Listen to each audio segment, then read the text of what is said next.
سلام به همگی. امروز قراره دو تا کرم پودر رو با هم مقایسه کنیم. یه کرم پودری که قیمتش خیلی بالا و این که یه کرم پودری هم که قیمتش خیلی ارزونه و همه میتونن بخرن. قرار این دوتا رو با هم مقایسه کنیم و تو چنل من قراره کلی ویدیو آموزشی، میکاپ هک و یه عالمه ولاگ و اینا قرار داشته باشیم. پس یاد نره سابسکرایب کنی و همین بریم که مقایسه رو انجام بدیم. این دو تا کرم پودر رو قراره با هم مقایسه کنیم. این یکی که میبینی این قیمتش $100 استرالیا. من گرفتم به ایران، به قیمت ایران میشه حدوداً چقدر میشه؟ فکر کنم حدوداً 10 میلیونی بشه. و این یکی هم که فکر کنم همه استفاده کرده باشن، میبلین. این حالت استیکیشو میخواستم بگیرم که جفتشون این الان استیکیه، میخواستم با این مقایسه کنم. اون استیکیه ولی اینم تقریبا خب استیکی میشه. چه خواستم بگم؟ 2 hours later. آره با این میخوام مقایسه کنم که اینم قیمتشو یادم رفت بگم. قیمت این حدودا $25 استرالیا که من رفتم گرفتم. ایرانم نمیدونم چقدر میشه، شاید 1 تومن 1.5، نمیدونم دقیقا. حالا هر کی که میدونه بهم قیمتشو بگه ایران چقدر میشه. حالا بریم که جفتشو این دوتا رو با هم مقایسه کنیم و اینکه قراره این دیورو کرپود دیورو اسمشو نگفتم، اون که همه میشناسن، این طرف صورتم بزنم، این یکی رو این طرف صورتم، یعنی نصف این نصف این. امیدوارم رنگاش حالا با هم همخونی داشته باشه. قرار بود که این دیورو این ور صورتم بزنم. آره اول میخوام از پکیجینگش بگم که نگم برات خیلی خوشگله. یعنی من عاشق پکیجینگش شدم خریدمش، یعنی نه به خاطر اینکه حالا خیلی خفنه، ولی خب خیلی ها دیدم استفاده میکردن و اینا، دیدم خیلی پوستاشون خوبه.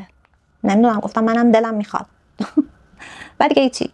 الان میخوام یه بوی خاصی هم میده ولی من بوها رو نمیتونم اصلا توصیف کنم، نمیدونم.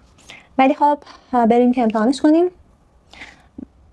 برم آینمو بیارم، میریم که اینو امتحان کنیم. الان من هیچی ندارم رو صورتم، هیچ میکاپی ندارم، ولی خب زیر ساز میکاپمو انجام دادم، پرایمر زدم، همه چیمو زدم. بریم که اینو امتحان کنیم.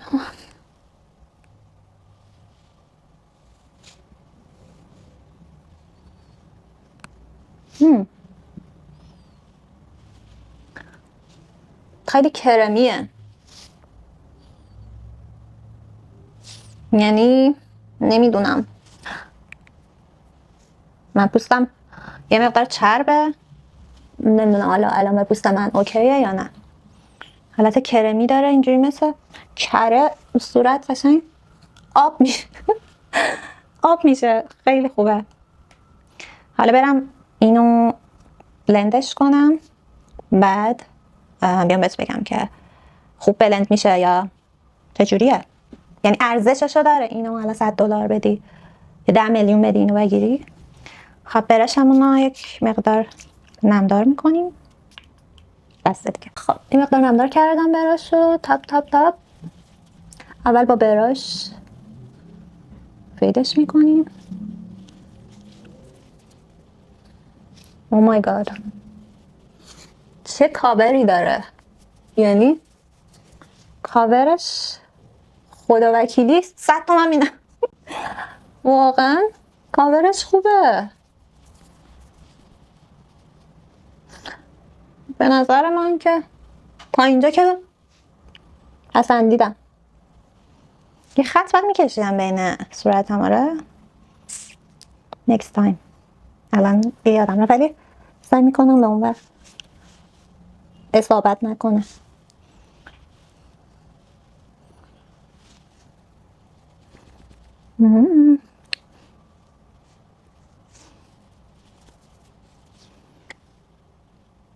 یس واقعا عالیه. نمدار کردم اسپانجو، یه دورم با این میزنم.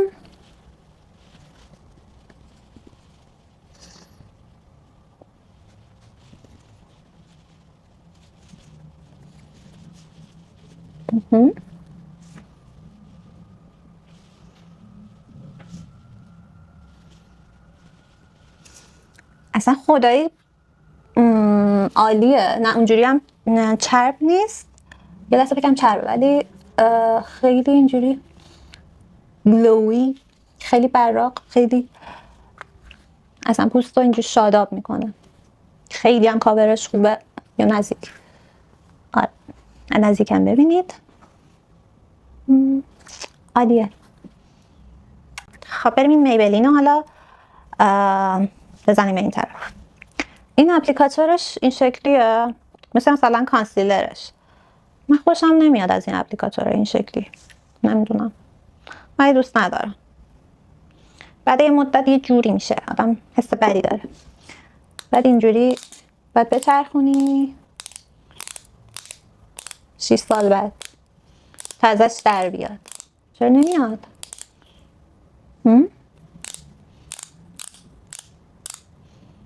او مای گاد،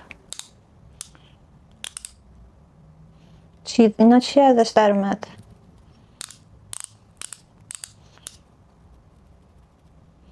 خیلی آبکیه. اولین داره کرماش در میاد الان، زیاد نباشه. فکر کنم داره در میاد. اوکی. اینا چیه؟ What؟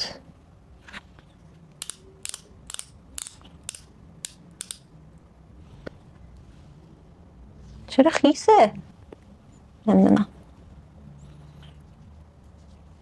داره کرمش الان در میاد، ولی خب فکر کنم این است که یه حالت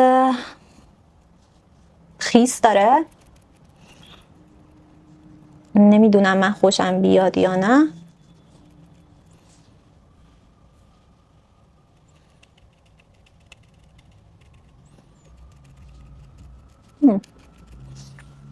یه ذره دیگه بیشتر بزنم.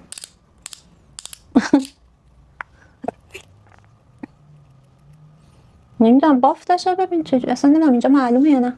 ببینید، ببین بافتش چجوری، یه چیزایی مثل خیسه دیگه، کرم پودر خیس.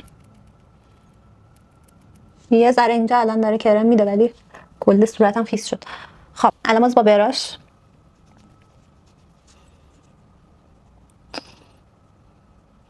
بلندش میکنیم. What؟ من اون تسترش که امتحان کردم اصلا اینجوری نبود فکر کنم، چون اولش که میاد، اولش که داره مثلا تازه باز میکنی درش و اینا رو، این شکلیه. نمیدونم، یه مقدار دیگه بیشتر میزنم، چون اصلا حس میکنم یه مقدارم سفیده برام، حس میکنم این یکی رنگش خیلی به پوست من مناسب تره، یکی رنگش، ولی این حس میکنم سفیده. یه ذره دیگه بازم میزنیم، ولی این حالت این خیسیش هست، این چیزایی که توشه هی در میاد، یعنی فرقی نداره. ولی اصلا من تسترش که امتحان کردم اصلا اینجوری نبود. خب با چی؟ با اسپانجم هم مقدار اینجوری تپ تپ تپ میزنیم. پوستم یه جوری میسوزه، نمیدونم چی توش داره. پوستم میسوزه. چرا؟ اصلا این ور اینجوری نیست، ولی من داره میسوزه. شاید یه چیزایی مثلا حس میکنم درمانی چیزی توش داره. حالا بعداً روشو بذار بخونم.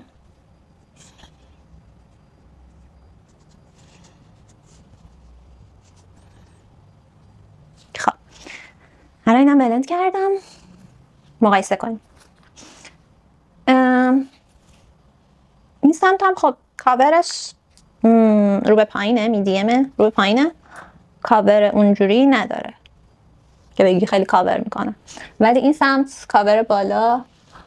و اینکه این طرف میبلین اسم کنم براق‌تره، این مات‌تره یه مقدار، این حالت خیس داشت کرم پودرش. بعد رنگش هم که چرا من رنگاشو یادم رفت بهتون بگم. این شماره 1 لایت کلر، این میدونستم. شماره 2N فکرم 2 neutral، آره چیزی توی مای 2N. بعد اینم که این رنگش اینم از رنگاش. برم من الان پوستم رو ست کنم، میکاپم رو انجام بدم، کامل کنم، دوباره بیام بهتون نشون بدم و بگم بهتون که کدومش واقعا ارزش خرید داره و کدومش واسه چه جایی مناسبه دیگه. با هم مقایسه جمع‌بندی آخری رو داشته باشیم هم دیگه. در مورد این کرم پودر میبلین من یادم رفت براتون بگم 4 in 1. خب یعنی 4 تا چیز داره توش، همه چیزش با همه، یعنی پرایمر، کانسیلر، هایلایتر and BB کریم and حالا BB کریم.